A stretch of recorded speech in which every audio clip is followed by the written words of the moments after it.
Hakim Mahkamah Konstitusi mengabulkan sebagian gugatan syarat pendaftaran Capres-Cawapres berusia minimal 40 tahun atau berpengalaman sebagai kepala daerah.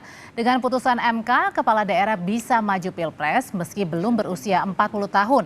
MK Saudara mengabulkan untuk sebagian uji materi pasal 169 huruf Q Undang-Undang Nomor 7 Tahun 2017 tentang pemilu soal batas usia minimal Capres dan Cawapres. Gugatan diajukan mahasiswa bernama Almas Sakibiru. Dalam putusannya, 2 hakim memiliki alasan berbeda dan 4 hakim dengan pendapat berbeda atau dissenting opinion. Terima kasih. 1. Mengabulkan permohonan pemohon untuk sebagian. Sehingga pasal 169 huruf Q Undang-Undang Nomor 7 Tahun 2017 tentang pemilihan umum selengkapnya berbunyi, berusia paling rendah 40 tahun atau pernah sedang menduduki jabatan yang dipilih melalui pemilihan umum termasuk pemilihan kepala daerah. 3.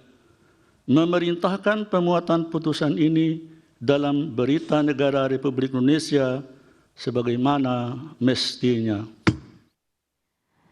Namun hal ini Saudara bertolak belakang pada perkara sebelumnya di mana Hakim Mahkamah Konstitusi justru telah menolak mengabulkan uji materi terhadap Undang-Undang Nomor 7 Tahun 2017 tentang pemilu terkait batas usia Capres-Cawapres. Dengan ditolaknya uji materi tersebut, maka usia minimal 40 tahun tetap menjadi syarat bagi Capres-Cawapres. Namun Hakim MK Anwar Usman menyatakan dari 9 hakim ada 2 hakim yang berbeda pendapat atau dissenting opinion. Kesimpulan: 1.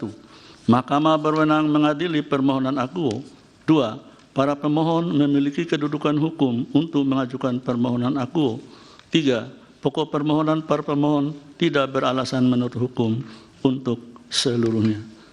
Berdasarkan Undang-Undang Dasar Negara Republik Indonesia tahun 1945 dan seterusnya, amar putusan mengadili menolak permohonan para pemohon untuk seluruhnya. Partai Gerindra menyambut positif putusan MK peserta Pilpres yang memiliki pengalaman atau sedang menjadi kepala daerah. Putusan MK membuka peluang Wali Kota Solo Gibran Rakabuming Raka maju di Pilpres. Ketua Harian Partai Gerindra Sufmi Dasko Ahmad menghormati putusan Mahkamah Konstitusi meski ada batasan usia 40 tahun. Tapi menurut Dasko, hal ini memunculkan peluang Gibran Rakabuming Raka maupun kepala daerah lainnya menjadi peserta Pilpres. Tentunya dengan putusan MK ini tidak hanya membuka peluang bagi Mas Gibran, tetapi bagi kepala daerah yang sedang menjabat ataupun mantan kepala daerah yang dipilih langsung oleh pilkada seperti dengan Pilpres itu juga terbuka kesempatannya untuk bisa menjadi presiden dan wakil presiden.